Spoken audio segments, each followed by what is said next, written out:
आज मैं एक बहुत बड़े राज से पर्दा उठाने वाला हूं। मेरे और मेरे वालिद साहब के दरमियान एक फासला रहा है और ये मेरी पूरी बायोग्राफी का निचोड़ होगा। जब मैंने होशमाला में 2-3 साल का था तब से मुझे बातें याद हैं। मुझे अपने बाप से बड़ा शदीद इश्क था, एक हद से ज्यादा मोहब्बत थी। और जब से मुझे याद है कि हमा वक्त मेरी कोशिश होती थी कि मैं अपने बाप को देखता रहूं, उसके करीब रहूं। और जब मैंने थोड़ा सा होश संभाला तो हमारे माली हालात कुछ इस तरह के थे कि पहनने को कपड़े नहीं होते थे, पाँव में जूते नहीं होते थे। और मुझसे बड़े स्कूल नहीं गए और मुझे स्कूल भेजना शुरू किया गया। और मुझसे बड़े जो भाई थे उनको मजदूरी वगैरह करते थे। तो चूंकि मैं पहले एक किस्त में बता चुका हूं, अगर यार देखने तो सारी किस्तें देखना, फिर बात की समझ भी आती है। 1947 के सानहे ने नफसियाती तौर पे लोगों को अल्लाह से दूर कर दिया था और उस भूख और अफलास ने नफसियाती तौर पे इंसानी माइंड सेट ये बना दिया था कि इस दुनिया में रहने के लिए रिश्ते नाते जो कुछ भी है वो सिर्फ पैसा है, पैसे से हट के और कुछ नहीं है। और मैं बचपन से हर बात को गौर सोचना, बेशुमार सवालात करने, हमा वक्त सवाल करने। और मेरे वालिद साहब भी कहते हैं कि जब बहुत ही तू छोटा था तब भी तू बार बार सवालात करता रहता था। तो समझे कि रिसर्च वाला जहन था मेरा। तो कोई भी हो वो अपने महबूब से वही चाहेगा जो उसके दिल में हो। जो बात मैंने आगे जाके करनी है वो मैं पहले कर देता हूं। हजरत याकूब अलैहिस्सलाम ने अपने बेटे हजरत यूसुफ अलैहिस्सलाम से बेपनाह मोहब्बत की और अल्लाह ने दूर कर दिया। यह कानून कुदरत है। अल्लाह नहीं चाहता कोई इंसान दूसरे इंसान से एक हद से ज्यादा मोहब्बत करे। अल्लाह कहता हद से ज्यादा मोहब्बत करनी तो सिर्फ मुझसे करो और मेरे नबी से करो। जो मेरे और मेरे नबी के अलावा किसी और से हद से बढ़ के मोहब्बत करेगा तो उसे मैं इम्तिहान में डाल दूंगा। और यही कुछ हमारे साथ भी हुआ है बाप बेटे के साथ। और मैं स्कूल से जब आता था तो मैं सीधा वालिद साहब के, उस वक्त ये था कि हमने जानवर रखे हुए थे, उनका दूध वगैरह धो के वो मेरे वालिद साहब सेल करते थे और मेरे बड़े भाई को मजदूरी वगैरह करते थे। उस वक्त देखो मैं जो मुशाहदा है, जो मैंने देखा है, मेरे दिल में कुछ नहीं है। मैं अपना मुशाहदा बयान करना चाहता हूं। मैं लोगों को ये सिखाना और बताना चाहता हूं कि इंसान ने दुनिया में कैसे कामयाब होना है और हालात का मुकाबला कैसे करना है। जहां जहां पे मुझसे गलतियां हुई हैं मैंने वो उसको हाईलाइट करना है। एक चीज देखने को मिलती थी कि घर के अंदर मोहब्बत प्यार उसे मिलता था जो जितने पैसे घर में देता था। मैं जो कि पैसे देने वालों में से नहीं था, मेरे ऊपर तो खर्च होने थे। उस वक्त यह था कि साल के बाद छोटी ईद पे एक सूट मिलता था जिसे बड़ी ईद पे भी पहना जाता था और वो साल बड़ी मुश्किल से गुजारता था। और ईद पे एक जूती मिलती थी सिंपल सी, जो कि 2-3-4-5 माह में टूट जाती थी, फिर नंगे पांव और अगले साल का इंतजार होता था। मुझे इन चीज़ों से कोई गर्ज नहीं थी। मुझे तो सिर्फ ये था कि बाप की मोहब्बत चाहिए थी। तो ये वक्त के साथ साथ मैं देखता गया और मैं अब ये देखता था कि प्यार मोहब्बत तो पैसों के इवज मिलता है। तो मेरे जहन में ये आया कि क्या पैसा बाप से बड़ी चीज है? क्या पैसा प्यार और मोहब्बत से भी बड़ी चीज है?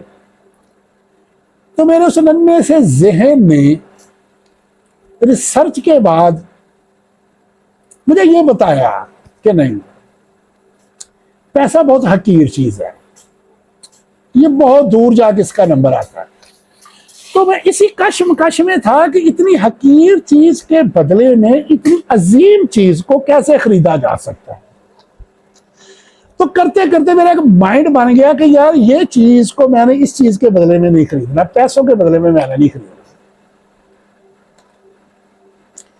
वो तो अजीम है, मोहब्बत बहुत बुलंद है और ये हकीर है, और हकीर के बदले अजीम को कैसे खरीदा जा सकता है। और कुछ थोड़ा सा मैं भी जिद्दी मजाज का भी था, और मेरी एक माइंड में जिद बन गई कि मैंने मोहब्बत को लेना मोहब्बत के बदले में, या मैंने अपना, मैं हक समझता था कि मेरा हक है, मेरा राइट है, और मैं अब बतौर राइट इसको लूंगा, मैं खरीदूं क्यों। मैंने पूरी जिंदगी अपने वालिद साहब को पैसे नहीं दिए, क्योंकि मुझे पता था कि जब मैंने पैसे दिए उसके बाद अगर मुझे प्यार मिलेगा तो मुझे प्यार से नफरत हो जाएगी। मेरी जिंदगी गुजरती गई, वक्त गुजरता गया, और मेरे साथ बहुत कुछ हुआ। जहां तक मुझे याद पड़ता है, बेशुमार चीजें ऐसी हैं जो मेरे वालिद साहब, लेकिन खैर उनकी उम्र ज्यादा है, एक्सपीरियंस भी ज्यादा है, ये नहीं हो सकता कि वो ना जानते हो, जानते होंगे। मेरी फैमिली नहीं जानती, मेरे खानदान वाले नहीं जानते, हमारे जो कुर्बो जवार वाले हैं वो नहीं जानते इन चीजों को। मैंने अपनी सोच के मुताबिक अपनी जिंदगी की बहुत बड़ी बड़ी कुर्बानियां दी। मेरे बचपन में यह था कि हमारा खानदानी, हमारा फैमिली जो माहौल था बड़ा स्ट्रॉन्ग किस्म का था। हर वक्त गुस्सा, चिड़चिड़ापन, मियाँ बीवी के दरमियान तनाव, झगड़ा, गाली गलोच, तलखियां, और इस सारे सिस्टम, ये मेरे घर की हद तक नहीं था, मेरे खानदान पूरे में था। और जब मैं हाँ, एक और बात मैं बता दूं, जो पैसों की बात है, उसकी रिसर्च में जो मैंने एक दो घर देखे, एक मेरे ताया थे जो माली तौर पे खुशहाल थे, उनके घरों में भी यही कुछ था। एक मेरे खालू थे, वो भी माली तौर पे खुशहाल थे, उनके घरों में भी यही कुछ था। मैं कहता था कि अगर ये पैसा बहुत अहमियत वाला होता, ये जो चीज जिससे मुझे नफरत है ये उनके घरों में क्यों है, ये चिड़चिड़ापन, ये खचाओ, ये इनके घरों में क्यों है। अगर पैसा ही सलूशन है तो फिर तो इनके घरों में नहीं होना चाहिए। मैं आधी बात जानता था कि ये माहौल नहीं होना चाहिए, इसकी जगह पे कैसा माहौल होना चाहिए ये मैं नहीं जानता। मुझे नहीं पता था कि इसकी जगह पे कैसा माहौल होना चाहिए। मैंने कहीं देखा ही नहीं था, सुना ही नहीं था, तो मुझे क्या पता होता। और जिस एरिया या इलाके में हम रह रहे थे, दूर दूर घर थे। अगर एक तो यह था कि किसी के घरों में भी आना जाना नहीं था, तो अगर कोई थोड़ा बहुत कहीं आते जाते भी थे तो हर एक के घर का यही हाल थे, मिलते जुलते ही हालात थे। मैं प्राइमरी करके 6ठी क्लास में जब जाता हूँ आगे, तो वो मॉडल टाउन के साथ स्कूल था, वहां जब मैं एडमिशन लेता हूँ तो वहां मॉडल टाउन से, मॉडल टाउन पोश एरिया है, वहां के भी बच्चे कुछ वहां आ जाते हैं हमारे क्लास वालों, तो वहां एक लड़का एक दोस्त बन जाता है। तो एक दिन मुझे और एक और लड़के को साथ लेके अपने घर चला जाता है, और हम हैरान हो जाते हैं, हमारे यहाँ तो ऐसा नहीं है कि हम किसी दोस्त को लेके अपने घर आ जाए। और मैं उसे कह रहा हूँ यार क्या कर रहे हो, वो कह रहा नहीं नहीं यार कुछ नहीं आओ, मैं अपनी मामा से मिलवाता हूँ आप। मैं हैरान हो रहा हूँ कि ये अपनी माँ से हमें कैसे मिलवा देगा। मुझे तो ये पता था कि अगर हम किसी को लेके आएंगे तो हमें को 10 20 30 गालियां पड़ेंगी, अच्छी खासी स्वाजे होगी। लेकिन जब उनके घर में हम इंटर होते हैं, उनकी माँ अपने बेटे से ज्यादा हमें प्यार करती, डाइनिंग टेबल पे बिठा के हमारी बड़ी खातिर मदारत करती है और बहुत प्यार निछावर करती है। मैं वहां सोच में पड़ गया, मुझे समझ आ गई कि यार जिसे मैं एक्सेप्ट नहीं कर रहा, उसकी जगह पे जो मैं चाहता हूं मिलना चाहिए वो तो ये है, ऐसा माहौल घर का होना चाहिए। वहां से बचपन में मेरा एक माइंड बन जाता है कि यार घर का माहौल ऐसा होना चाहिए, मोहब्बत वाला, प्यार वाला, है उल्फत वाला। फिर एक वक्त आता है जब मैं जवान हो रहा था, या हो गया था, या होने के करीब तर था, या हो गया समझो। हमारे यहाँ घर में हम रात को आते थे तो मेहमान आए होते, वो औरत जो है ना, वो जैसे उस हमारे वो क्लास फेलो की वालदा ने हमें ट्रीट किया था ना, वो औरत इस तरह से प्यार करते हैं। और उनके साथ उनकी एक बेटी होती है। अच्छा, मेरे बड़े भाइयों की शादियां हो चुकी थी, मेरी बारी थी, और मैं तो खानदान में देख रहा था जैसा हो रहा है, तो मेरा माइंड था कि नहीं यार, शादी ऐसी जगह पे हो जहां बिल्कुल पुरसकून माहौल हो, ये टेंशनें ना हो। और ऐसा कोई घर मुझे खानदान में नहीं नजर आ रहा था कि जहां मैं शादी करूं और वैसा मुझे माहौल मिल जाए। मैं उस फैमिली को देख के मैं सब सोच लेता हूं कि यार ये लोग हैं जो मैं चाहता हूं वो मुझे मिल सकता है, और मेरा अटल इरादा भी बन जाता है। और मैं, घर वाले इनकार करते हैं, मैं घर वालों से हट के, उस वक्त मैं बिजनेस में आ चुका था, मैं इस काबिल था कि घर वालों से हट के अलहदगी में शादी करके अलग से मकान लेके मैं खुद को सेटल कर सकता था, लेकिन चूंकि मेरा बाप नहीं चाहता था, मैंने नहीं किया। इसी तरह बचपन में एक खुदादा सलाहियत थी मेरे अंदर क्रिकेट की, मुझे नहीं पता था, और घर वाले नहीं क्रिकेट खेलने देते थे। हम बिल्कुल छोटे छोटे थे, यानी कि प्राइमरी वाले थे, और हाई स्कूल वाले उनकी ग्राउंड में वो क्रिकेट खेलते थे, हम देख रहे थे। गेंद मेरी तरफ आया तो मेरी इत्तफाकिया कुदरती तौर पे बॉलिंग बहुत ज्यादा तेज थी। हम छोटे बच्चे भी खेलते थे तो मुझे वो बॉलिंग नहीं कराने देते थे, अक्सर बॉल किसी ना किसी को लग जाता था और उसे बहुत जबरदस्त चोट, 2-3 लड़कों को चोट आई बहुत सख्त, फिर वो मुझे कहते थे नाम बॉलिंग को। और मैंने ना वो बॉल पकड़ के ना बॉल कराई, वो हैरान हो गए, उन्होंने मुझे कहा अंदर आओ, मुझे उन्होंने कहा ये बॉल कराओ। मैंने बॉल कराई, उसकी लेंथ ठीक नहीं थी, वो दाएं बाएं जा रही थी, लेकिन उन्होंने मुझे कहा यार स्टार्ट काम लो। वो हैरान, सारे इकट्ठे हो गए, अकेले बकरे के, छोटा सा बच्चा है और इतनी तेज बॉल करवा रहा है। मुझे उन्होंने कहा कि तुम इस तरह करो, कल किट लेना। मैंने कहा यार मैं किट नहीं ले सकता। उसने क्यों? मैंने कहा मेरे घर वाले मुझे परमिशन नहीं देते क्रिकेट खेलने में। तो लड़कों ने कहा कोई बात नहीं, हम आपको ले देंगे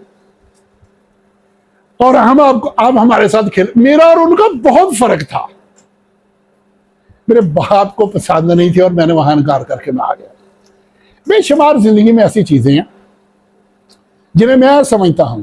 मेरे वालिद साहब को तो मेरे साथ लाखों शिकायतें होंगी, और ये होती भी हकीकत है।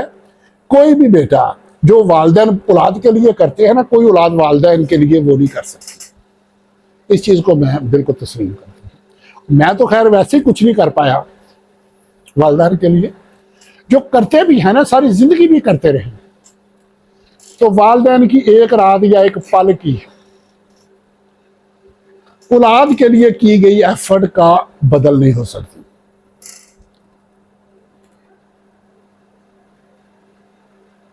मैंने मुतअद्दिद दफा फैसला किया ऐसा काम करूं कि मेरे वालिद साहब, मुझे ये अच्छा नहीं लगता कोई बंदा किसी का मोहताज हो, कोई किसी की हेल्प करता है, मुझे ये अच्छा नहीं लगता। मेरे नजदीक हेल्प बेहतर वो होती है कि किसी को स्टैंड किया जाए, उसको बिजनेस में स्टैंड करो, बजाय उसको माली हेल्प करने की ना कोशिश करो वो बिजनेस में स्टैंड हो जाए। तो ये भी आगे जाके मेरी बायोग्राफी में बहुत कुछ आप लोगों को मिलेगा कि हमारे खानदान में क्या क्या कुछ हो रहा है और होता आ रहा है। तो उसमें एक चीज ये है कि मेरे दिल में बड़ी ख्वाहिश थी कि वालिद साहब को बजाय इसके कि हम उनकी माली हेल्प करें, नहीं, वालिद साहब के लिए ऐसा काम करें कि एक मखसूस रकम वो किसी बिजनेस में लगा दें, वहां से अर्निंग इतनी आए कि उनका अच्छा खासा गुजारा जो है वो चले। और इंशाल्लाह ताला आगे आप लोगों को देखने को मिलेगा कि माशाल्लाह हमारा खानदान जो है ना, उनके लिए मेरे वालिद साहब जो है ना वो भी एक ज़ाते खुद ही एक बिजनेस है, उनकी ज़ात ही बहुत सारों के लिए बिजनेस है और उनकी ज़ात से बहुत सारे पैसे थोड़े थोड़े करके ना कमा रहे हैं। इंशाल्लाह आगे मिलेगा आपको। तो मैंने कुछ 2-3 दफ़ा या 4 दफ़ा उस रकम का इंतज़ाम किया, लेकिन मैंने कहा कि अगर मैंने जाकर वालिद साहब को पैसे दिए, वालिद साहब तो मुझसे प्यार करना शुरू हो जाएंगे और मुझे प्यार से नफरत हो जाएगी कि यार इन पैसों के बदले मुझे क्यों मिला। और मैं हर दफा ये करता रहा, जाके वालिद साहब से कोई ना कोई डिमांड करता था कि छोटा सा और छोटी मोटी कोई आम सा, मिसाल के तौर पे जिस घर में मैं रहता हूँ, जहाँ मैं वीडियो बना रहा हूँ, ये घर मेरे वालिद साहब के बकौल भी ये है कि यहाँ किसी का एक ईंट भी नहीं लगी। ये घर मैंने खुद बनाया लेकिन मेरे वालिद साहब के नाम पे। तो बाकी भाइयों की भी नजर है इस पे कि वालिद साहब के नाम पे है, कल को जब इससे बकरे होंगे इसमें से भी हमें हिस्सा मिलेगा। तो हालांकि मुझे कोई मकान से कोई नहीं है, ये इंशाल्लाह आने वाले दिनों में इसके बारे में बड़ा अच्छा फैसला आप देखेंगे। तो मैंने वालिद साहब से कहा कि ये नाम मेरे लगवा दे।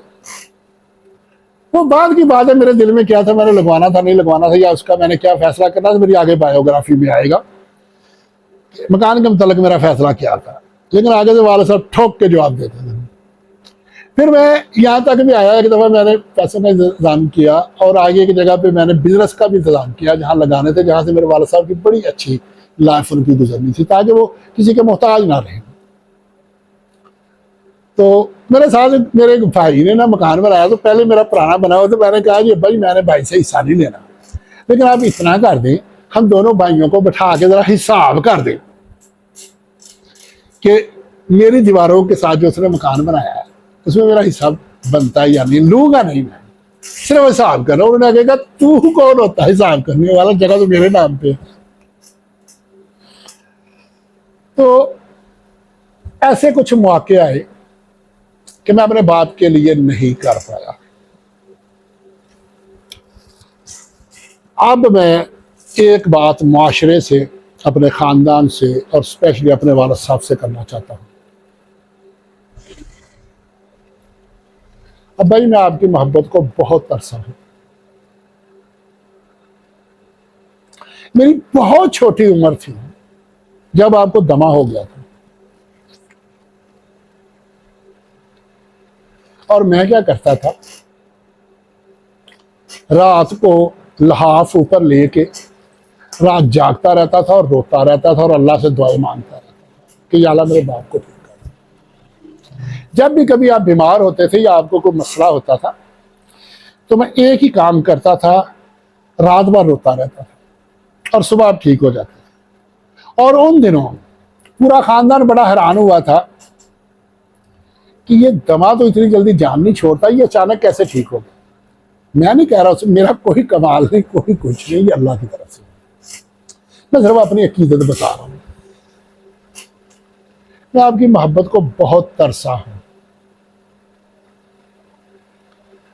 और इस नतीजे पे पहुंचा हूं जो कानून कुदरत है मैंने उसकी खिलाफ वर्जी की है। मेरा अल्लाह कहता है एक हद से जायद मेरी मखलूक से किसी से प्यार ना करो, हद से जायद मेरे और मेरे महबूब से करो। ये मैंने अल्लाह के उस कानून को तोड़ा जिसकी सजा मुझे मिली।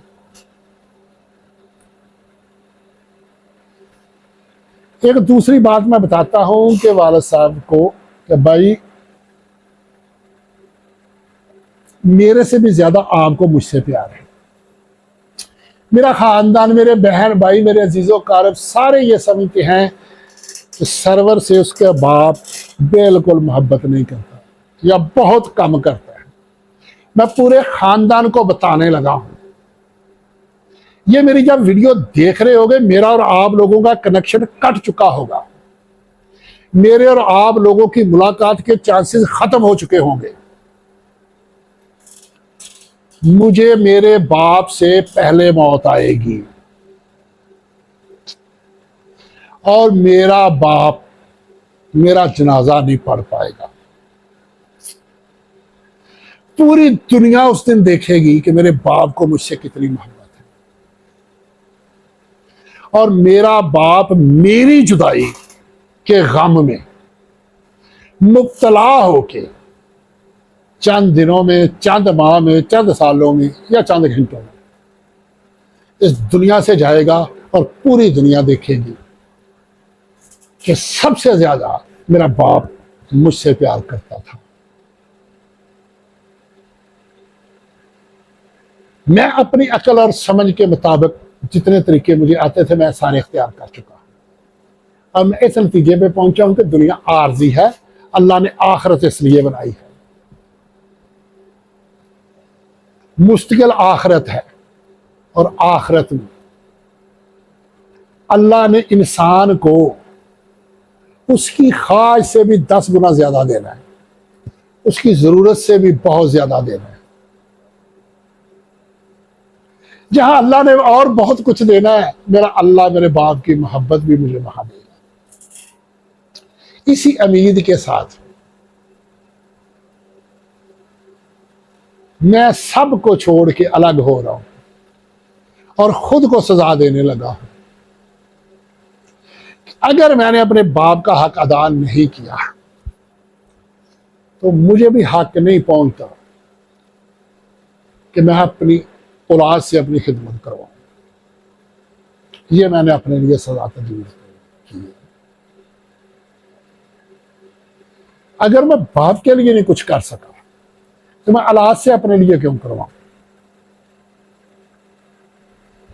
मैं खुद को जहां ले जा रहा हूं, ये आगे वीडियो में पता चल जाएगा। और ये वीडियो बना मैं आज रहा हूं, पता नहीं 1 हफ्ते बाद, पता नहीं 1 महीने बाद, या 2 महीने बाद, या कितने वक्त के बाद इसको पब्लिक करूंगा। फिलहाल अनलिस्टेड होगी, और आगे अब मेरी बायोग्राफी शुरू होगी, और मेरी वाहिद बायोग्राफी होगी जो आलम अरवाह से शुरू करूंगा। जब आलम अरवाह में मैं था, अल्लाह ने जब मुझे वहां से भेजा, या मैंने अल्लाह से रिक्वेस्ट की कि मुझे दुनिया में भेज, वहां से आगाज करूंगा और कोशिश करूंगा कि सच सच बताऊं। बहुत सारे लोग मेरी बायोग्राफी देख के ये कहेंगे कि ये क्या कर रहा है, अपने खानदान को जलील कर रहा है, अपनी नस्ल को तमाशा बना रहा है। नहीं, हम लोग ये समझते हैं कि लोग हमें नहीं जानते, लोग जानते होते हैं, लेकिन जिनको जानना चाहिए वो नहीं जान रहे होते, तमाशा ही देख रहे होते हैं। जिनको देखने की जरूरत है, जो देख के इबरत हासिल कर सकते हैं, जो देख के हमको सीख सकते हैं, जो हमें देख के अपनी लाइफ संवार सकते हैं, हम उनको नहीं दिखाते। मैंने उनको दिखाना है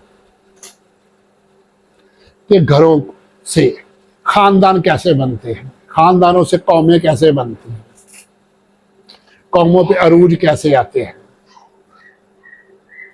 इंशाअल्लाह ताला मेरी बायोग्राफी, मेरे आने वाली नस्ल अगर उसे देखेगी तो उन्हें वो कुंतर बना देगी। कोई जुगनुस तारा संभाल रखना। मेरे अंधेरों की फिक्र छोड़ो, बस अपने घर का ख्याल रखो।